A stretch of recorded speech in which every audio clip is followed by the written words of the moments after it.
Pour ses premiers pas dans l'arène littéraire congolaise, Nocilande Bijou Asangai, auteure et femme de foi, a choisi de combattre l'une des plus grandes problématiques de notre société, la crise identitaire. Elle dévoile une œuvre de 168 pages, naviguant entre spiritualité et développement personnel, qui explore les contours de cette crise, ses causes, ses manifestations, mais surtout les solutions pour s'en libérer. La crise identitaire est très méconnue de plusieurs personnes, quoique présente, parce que plusieurs personnes en souffrent, mais ne savent pas qu'ils souffrent de la crise identitaire. Voilà pourquoi je mets à pied cette œuvre pour permettre aux gens de découvrir cette maladie que je qualifie de maladie muette, afin de les aider déjà à mettre un mot sur leur mal-être et ensuite à se débarrasser de la crise identitaire et de vivre pleinement leur vie, épanouie, heureux.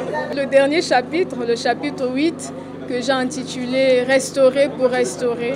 Alors l'idéal, c'est qu'il y ait plusieurs personnes qui ont souffert de la crise identitaire, qui s'en est débarrassé de la crise identitaire et qui sont à mesure, après avoir lu le livre, d'aider aussi les autres à se débarrasser de la crise identitaire. Donc ils sont restaurés de la crise identitaire pour aider les autres également à être restaurés. Lors de la séance de dédicace et l'ouverture des premières ventes de son livre, le 19 octobre à Brazzaville, l'auteur a axé sa présentation sur son propre parcours professionnel, soulignant comment elle a surmonté le mal-être causé par la crise identitaire. Cette œuvre est un hymne à mon expérience personnelle. Ce n'est pas certes un livre autobiographique, mais je me suis inspirée de mon vécu pour simplement peaufiner ce bel ouvrage. Donc, je partage avec les lecteurs mon expérience. J'ai moi-même souffert de la crise identitaire. Donc j'explique comment j'ai souffert de la crise identitaire, comment j'ai pu m'en débarrasser et marcher en nouveauté de vie. C'est ce que je partage au travers de ce livre. Cet ouvrage que l'auteur décrit comme un hymne à la restauration de soi, dans une société parfois marquée par les clichés, souligne le début d'une carrière littéraire engagée pour Nocilande Bijou Asangai qui ne compte pas s'arrêter là.